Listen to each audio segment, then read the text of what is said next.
Welcome to Basic Brewing Radio for Thursday, December 31st, 2009. I'm James Spencer. Here at Basic Brewing Radio, we're all about home brewing.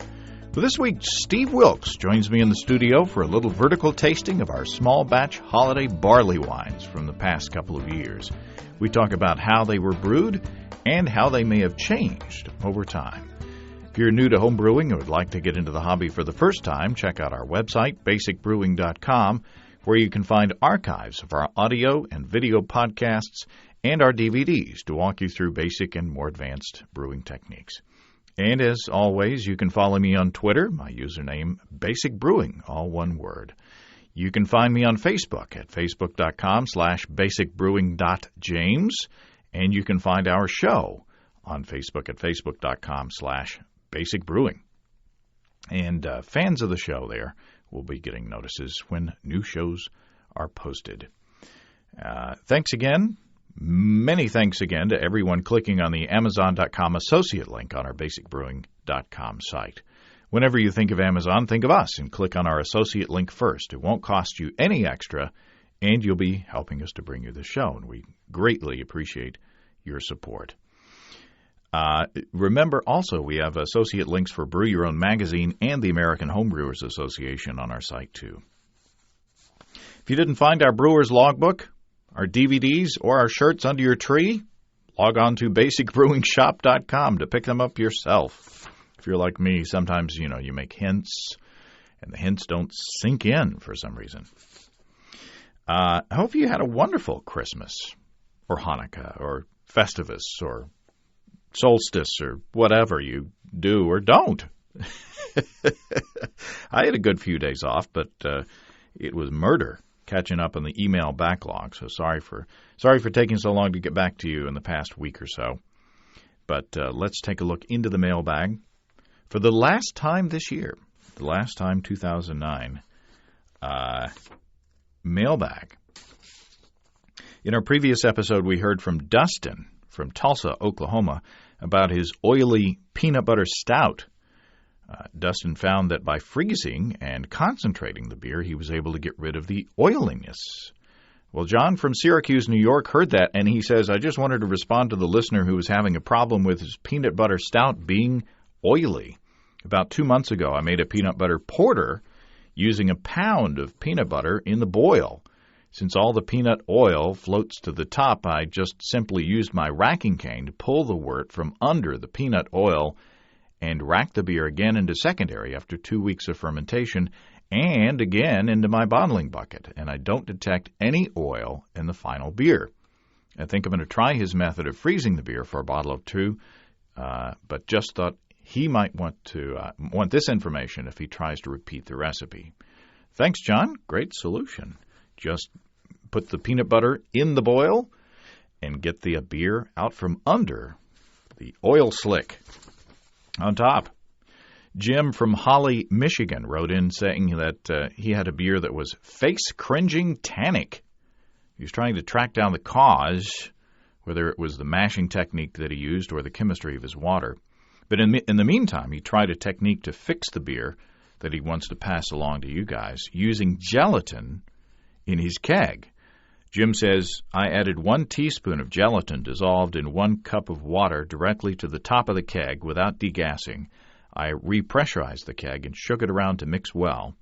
After 5 days of settling, through my faucet I poured off about 3 pints of very cloudy beer, but then it ran brilliantly clear. The tannins are almost not detectable. I'm sure that some flavor compounds were removed, but it is now a much better APA. Please pass this along to others with tannin issues. Done. There you go. Thanks, Jim. I'm glad you found a fix, and I hope you find the source of that tannin, face-cringing tannin flavor so that it won't happen again. Greg writes in with this. He says, I live in El Salvador and have a very hard time finding ingredients, even the most basic ones like malt, hops, and yeast. Are there recipes or techniques for decent beer with things like rice, corn, oats, baker's yeast, powdered sugar, etc.? Well, I wrote back to Greg and suggested instead of making a sort of make-do version of what we think of as beer, he should explore the local culture in El Salvador and see what they make down there. I think that most cultures around the world make fermented beverages from their local ingredients, and many can be classified as beer, but they don't seem familiar to us. For example, chicha is the beverage where the brewer chews corn, say, to provide the enzymes to convert starches into sugar, and then they spit it out, and then it sounds nasty to us, but it's boiled and fermented, so it's safe to drink in the end. Sam Calagione of Dogfish Head made a batch of the stuff, and if you Google Calagione and chicha, you'll find a great story about his efforts on the New York Times website. So that's my advice, Greg. Instead of trying to find, Reinheitsgebot ingredients down there in El Salvador or substitutions for those, go local. And if you find something wonderful, please share your story with us. I think that would be a lot of fun. Okay, let's get into our interview for this week. Steve and I recorded this a couple of weeks ago on the same day that we recorded a video episode that I hope to post today. It's kind of a fun, relaxing episode to take us to the end of the year. A couple of years ago, I sort of accidentally started a holiday tradition of brewing up a small batch of barley wine. And then, no, I haven't been drinking any this morning. It's a fun tradition that I'm happy to share with my good buddy, Steve. Well, Steve Wilkes, welcome back to Basic Brewing Radio. Thanks, James. It's great to be back. We're closing out yet another year. I know. I can't believe a year has gone by. It's nuts. But, we keep going. Yeah. Well, and Barleywines run amok. There we go. We are here to sample, do a vertical tasting of my holiday barley wines, my special small batch holiday barley wines. Started this in 2007, didn't we? That's right. To go with a fruitcake and some wassail, I believe. Yeah, not only to go with, but to go in. To go in. And back then, the recipe was very simple. It was... Do tell. And I have my handy brewer's logbook here. Well, was 2007? Was that the first? That was the first year. I think for so. The brewer's logbook. Yeah, that was the first one. And now we're on our fourth. Jeez, crazy. Oh, anyway, this is I came out with 3 quarts at the end of this. 2 ounces of 60 Lovibond Crystal, 4 pounds of 2-row, and I mashed that at 148 degrees in my 2-gallon cooler. And then I put in half an ounce of Fuggles at 3.8% alpha acid, half an ounce of Fuggle pellets for 60 minutes, and 0.15 ounces of Fuggles for 15 minutes. And I didn't want it to be a hoppy beer because we're putting it in the fruitcake. Do you want to open? Yeah. This is 2007. I think there's one more of these in existence. This is and hardly any carbonation. Hardly any carbonation. Now, one thing we can talk about is the techniques that we used. Whoa. Yeah. And then we've got to shoot our video episode after this. So if something goes horribly wrong in the video episode, you know why. Cheers. Okay, cheers. By the way, I'm the Foley artist for this, so that was a glass clink, in case you're wondering. And it wasn't a real glass clinking. It was like, a pane of glass or something. Since you're a Foley artist, you never use the real thing, right? No. It's always something else that sounds like... That's right. Well, pretty good. Apricots. Roasty. A little bit. Caramely. Yeah, really caramely. It's like a liquid caramel. Yeah. It's like fairly sweet. It's like a melted sugar daddy. Yeah. Hey, Did I just nail it? You did. That's amazing. That's exactly what it tastes like. Well, that's very good. Now, it's not carbonated, and I did prime it. But you know what I think happened? What?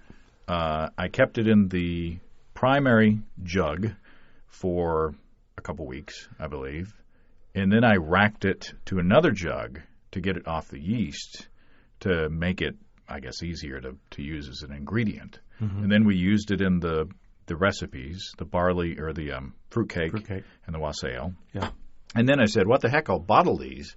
And so, it was taken away from a lot of that yeast. So I think that what happened, because it turned out to be, what was the ABV? 10.6% alcohol. So fairly high in alcohol. Yeah. And there wasn't a whole lot of yeast in there to carbonate the beer. So I think that's why it's just flat as can be. But it's still darn tasty. Sure is. So, pray tell, why would someone want to make something like a barley wine? A barley wine. Well, or what exactly is a barley wine? Well, see, this is where I'm going. This is where I'm headed. Now, I was under the impression that barley wine is kind of a generic term for big beers, mainly big ales. Yeah. Just kind of a bucket. So I looked it up on the BJCP application for my iPhone. And it's got two definitions for barley wine. There's an English barley wine. There's American barley wine. Right. I won't go through the whole thing. But on the English barley wine, category 19B, the overall... That's the seat I had on the American Airlines flight. Right by the toilet. Yeah. It says the overall impression of an English barley wine is the richest and strongest of the English ales, a showcase of malty richness and complex, intense flavors.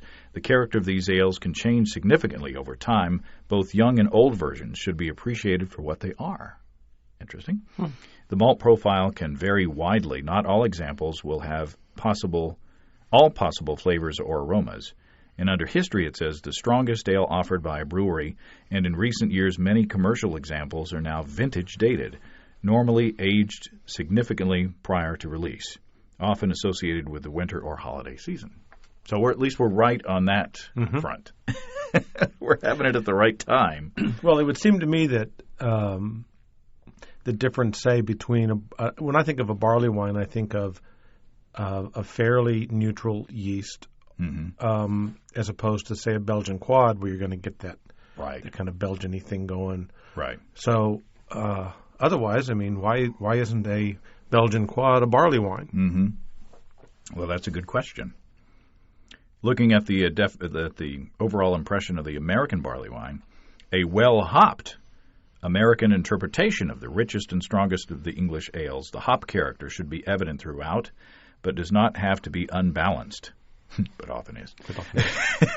The alcohol strength and hop bitterness often combine to leave a very long finish. In the history is usually the strongest ale offered by a brewery, and in recent years, many commercial examples are now vintage dated. It's almost exactly the same history, often associated with the winter or holiday season. Mm-hmm. So those are the official BJCP categories. Pardon me, for quote-unquote barley wines. Mm-hmm. And they're a subset of strong ales. So, at least for this first year, I stuck with it.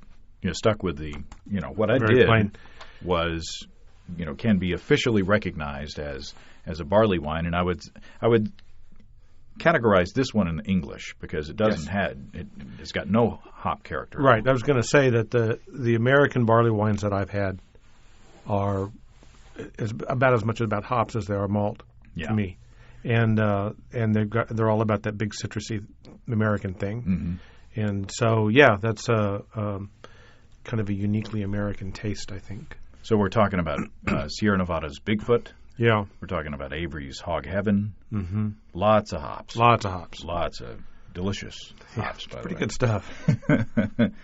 So. I'm trying to remember how this tasted last year. I don't remember it being this caramely last year. I don't either, but, I don't know what I remember about it. I mean, it's been a year. But I think it's softer, if anything. Mm-hmm. It's very tasty. Mm-hmm. Now, why would you want it? I mean, people ask me all the time, how long do you age a beer?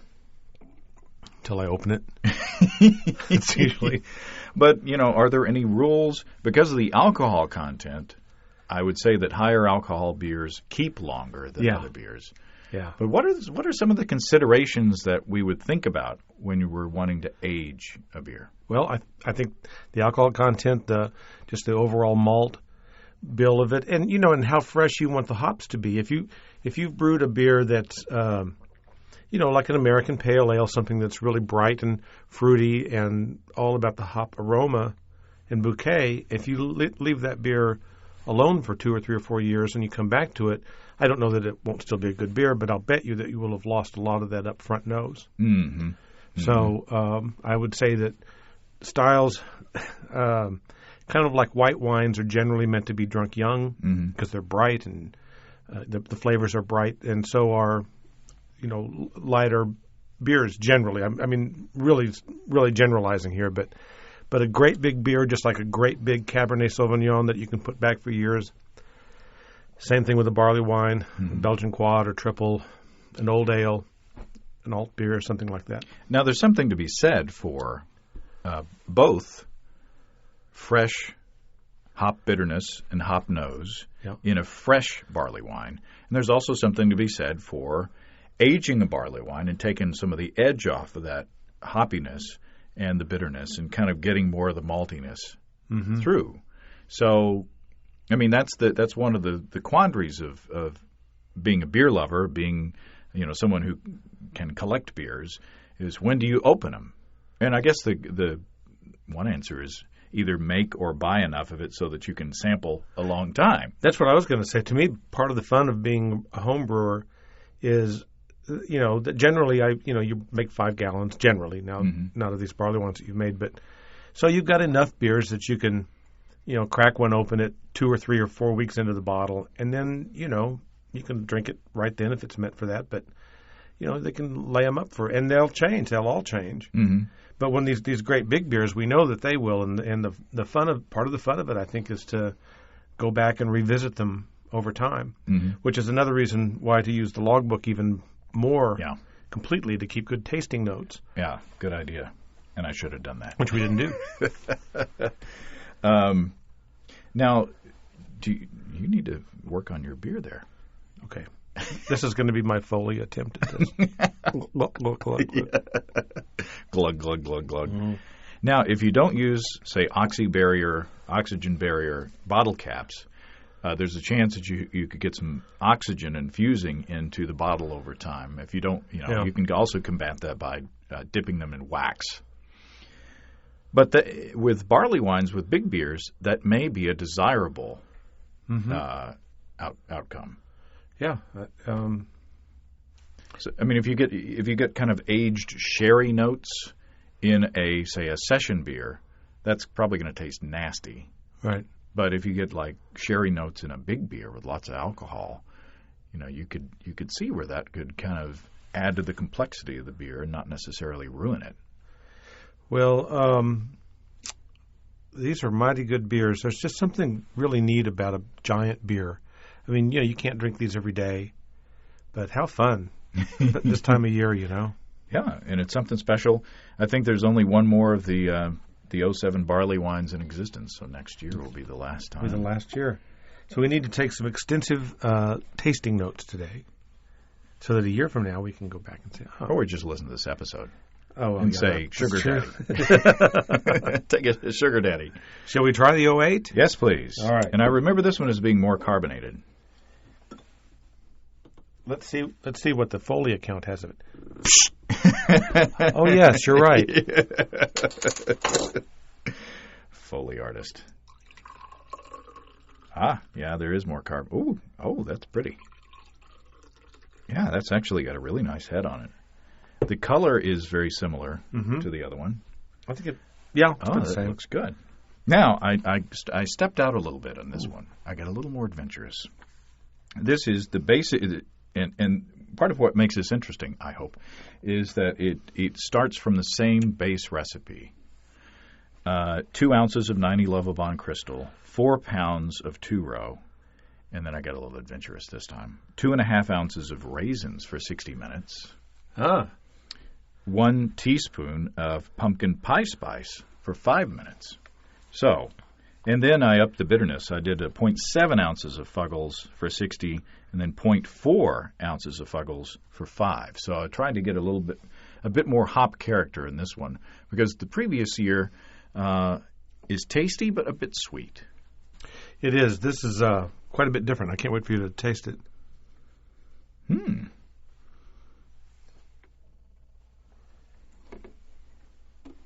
It's very fruity. Yeah. And I can taste the pumpkin pie spice. Mm-hmm. And I can taste it's a little more assertive in the hops. There's some citrus. Citrus. It's a much brighter taste. Oh, yeah. That's a much bitter beer. I mean, I like that earlier one, but this one, the carbonation. Yeah, this is happening. The carbonation and the brightness of the hops, and then the spices in there. And I don't know if I can taste the raisins or not. It's kind of fruity, but I don't know if that's the yeast playing with it or. Yeah. I think. Yeah, I can't tell you. Yes, there's raisins, but there's some, just some dark fruit notes going on. So sure, and great little head on it there, and nice legs. Yeah. Now, what was this was 9.4% ABV. So I mashed at 152 degrees Fahrenheit. Now tell me, okay, you mashed the first beer at 148. This was 152. One was that on purpose, and then and then why? I'm not sure. I think I don't think it was on purpose. I think what I did was I wasn't in working with a small system, and we can talk about the small system as well. In working with this small system, I wasn't sure. It's 4 pounds in this small space, so I think it just missed. And I hit 148, and I looked at it, and I was like, well, it's a big beer. Yeah. There's a lot of fermentables in there. Yeah, we'll just dry it out a little bit more. Uh-huh. And that apparently was what happened, because this one I mashed at 152, or started the mash at 152 degrees Fahrenheit, which is, pardon me, it was like 7 Celsius? Something like that. Something like that, I don't know. Anyway, and then it dried out a little more. Or no, it didn't dry out as much. 9.4% ABV. So higher temperature, a little more mouthfeel. Mm-hmm. Yeah. Yeah. Even though. But because you've got the carbonation to cut some of that a little bit. Right.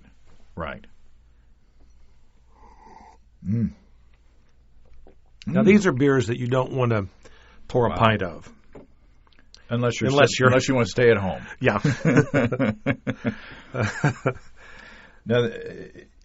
Now, that's a tasty beer. Yeah, it is. Now, a lot of people say, why do you do the small batches? Why do you go to all that trouble? Well, just think. This is 4 pounds of 2-row.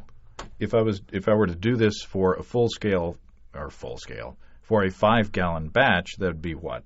20 pounds. 20 pounds. In fact, I'm getting ready to do that next weekend. So if I were to mess around, I can play around with the recipe by saying, I'll put some raisins in there and a little bit of pumpkin pie spice.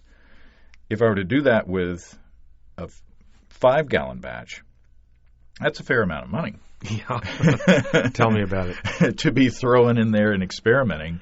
Whereas I like this a lot, and I think that I could. This is a recipe. Gun that up. Yeah, this is a recipe that I would feel confident of scaling up into the full-sized batch. Now, one thing that you got to, when you're doing this small and all-grain batch, there's not much of a grain bed to filter out the stuff, the protein, so you wind up with more trub in the brew pot. So you got to factor that in when you start off with your starting volume. Could you add a pound of rice hulls or something? It's not that it'll get stuck. It's just that more stuff comes out. Okay. See, more I got you. Particles don't get trapped by the filter bed, essentially. So you wind up with more trub in the kettle.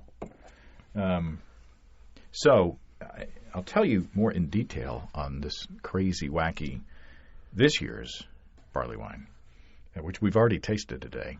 Yeah. Because you made an ice cream, or we're attempting to make an ice cream from that. Well, it's freezing right now.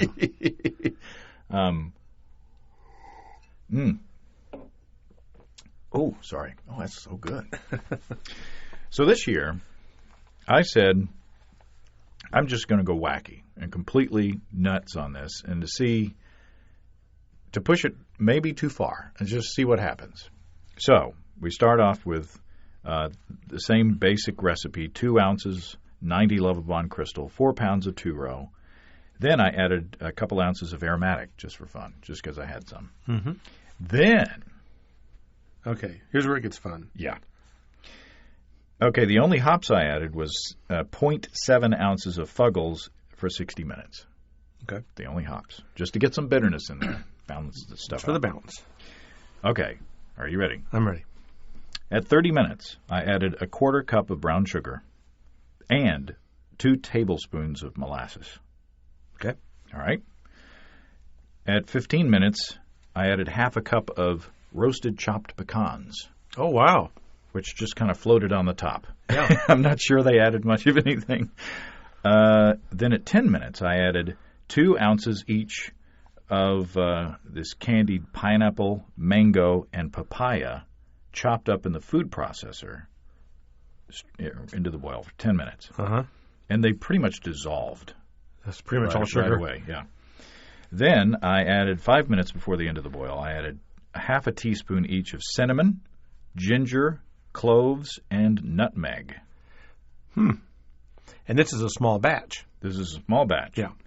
And I scared myself because up until that point it was smelling good. Then I added those 4 in, and it made my stomach hurt. It was so spicy. I was like, oh, my God, have I ruined this little experiment? Oh, my God. It was like sticking your face into a bag of potpourri. Well, and I was like, oh, and I've done that so many times. Oh, I thought I ruined it. I thought I ruined it. Then I pitched 4 grams. Oh, I took a gravity reading after I chilled it. I put a couple drops on the refractometer. Yeah. And I held it up to the light, and I said, something's gone wrong here because it's not reading. And then I looked up the scale, and I saw it was like 28.3 bricks, which calculates to 1.121 original specific gravity. 1.121. Jeez Louise. Which, to give you some kind of a bearing, the original gravity on the previous years was like 1088. Mm-hmm. So you've gone to the mountaintop. So I said, I don't know what's going to happen there. So I pitched 4 grams of US 05, Safel US 05. A couple weeks later, I bottled final gravity 1026. So there's still a whole lot of unfermentables. Yeah, but it went down. That's an apparent attenuation of 77%. Yeah. So still, that's pretty darn good. Yeah, no kidding. The ABV, 12.7%. 12.7%. And if you're interested, 12 ounces of that beer has 416 calories. You didn't need to tell me that. So, but we tasted it today, and what was your impression? It was great. It's like drinking, not like drinking a fruitcake, but it's got that fruitcake thing going. I thought it was actually pretty light. I could have drank it as a session beer after I'd sampled the Utopias that you gave me. So anyway, I'm drinking this barley wine, and I think it's very good. It's thick, it's viscous, and it's just a delicious big 12% beer. That's a big beer. And so I'm sipping that, and then James brings out this Utopias and shared an ounce of that with me, and it was life-changing. But anyway, so then I went back to the last of the barley wine, and it tasted like Schaefer Light. So don't contrast those. Don't compare and contrast anything with Utopias. It can't stand up to it. But anyway, the spices were not too much. They were not too much, no. They were definitely there, but they weren't too much. So I was actually surprised just now when you said that it, made you feel like you'd put your face in some potpourri. But so over time, it'll be interesting to see how that turns out. Now, I was expecting some heat from 12.7% alcohol, but I don't get a whole lot of heat. I didn't get any. And finishing at 1026, you'd think it would be a lot more syrupy than it actually is. But there's so much alcohol in there that it balances out.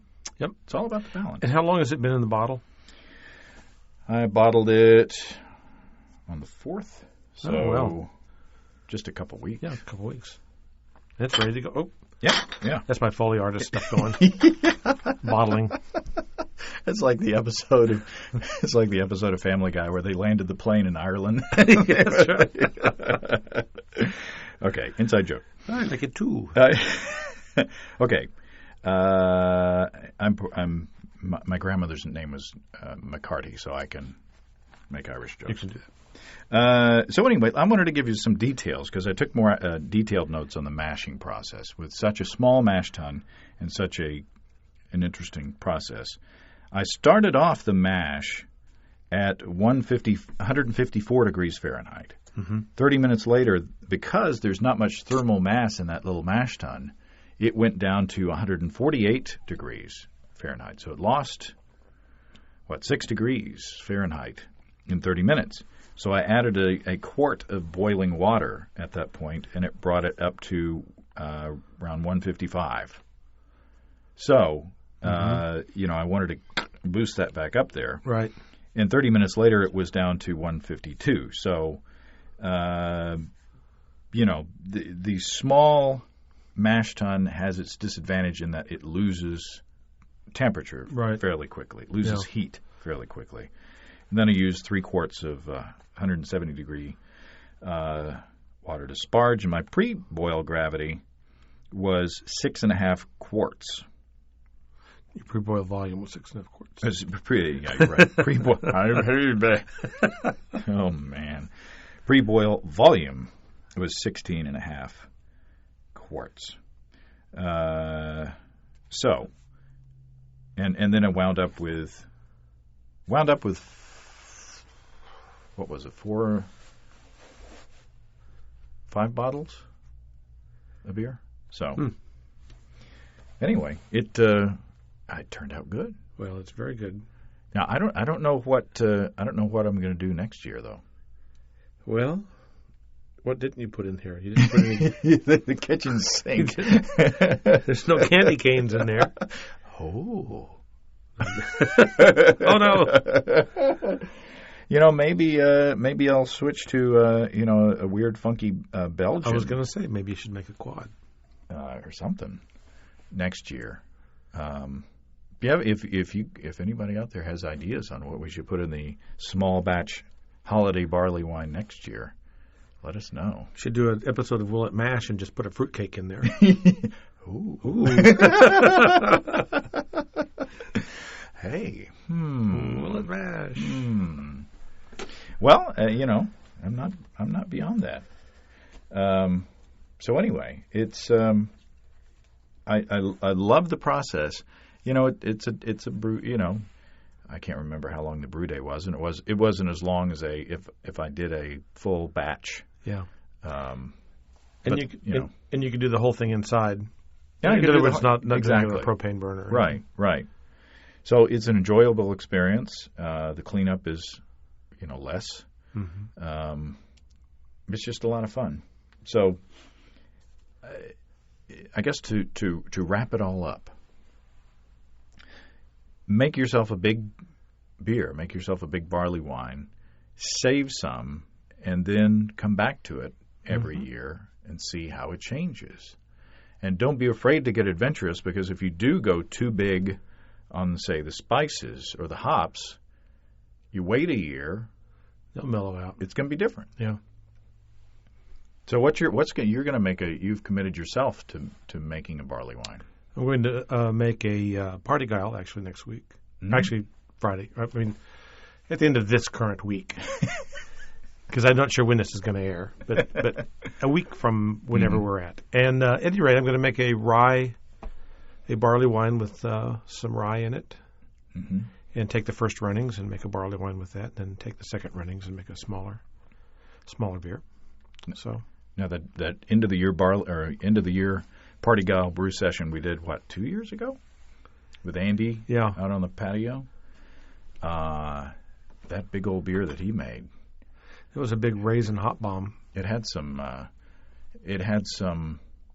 rye in it as well, and that's a good example, because he put 2 2-3 ounces of Cascade hops at the end of the boil, and that thing, when it was fresh, it was a hop bomb. I mean, just, Cascades all in your face. And here a couple of years later, it's more like a Russian Imperial Stout. It's thick. It reminds me of 1050. Which I understand you have some. Yes, I do. Thanks to Casey and Jen, we have a can of the 1050. I think I need my oil changed. Well, it may be thicker than the oil in your car. And thanks to Andy Sparks from thehomebrewery.com for alerting me on the proposition that there was a Utopias in northwest Arkansas, and there were 6 bottles of Utopias in the whole state. And thanks to Andy's alertness, I was able to snag one. So, anyway, that's another, boy. That's a whole other story. That's a barley wine and a half. Yeah. So anyway, this is the last Basic Brewing Radio of the season, I believe. Of 2009? Of the year, yeah. Yeah. So thanks to you, Steve, for hanging in for another year. Wouldn't have it any other way. And thanks to everybody out there listening. Hope that you're having a happy holiday season, and I hope that 2010 is good to you and good to yours, and we hope that, I say we in the royal sense, we hope that you brew many delicious beers over 2010. And, I have nothing to add to that. That was nice. Thank you. So I'll just do some Foley effects. Somebody's at the door. You're a talent. Thanks, Steve. Thank you, James. Well, I hope you enjoyed that as much as we did. That's the best part of doing this whole thing, I think, is that I have a real reason to get together with my good friends, Steve and Andy, and everybody else. And we're all so busy that I'm afraid it wouldn't happen nearly as often otherwise. It's a shame. As I said before, I hope 2010 treats you very well. This podcast is sort of a little time capsule documenting our adventures as time goes on.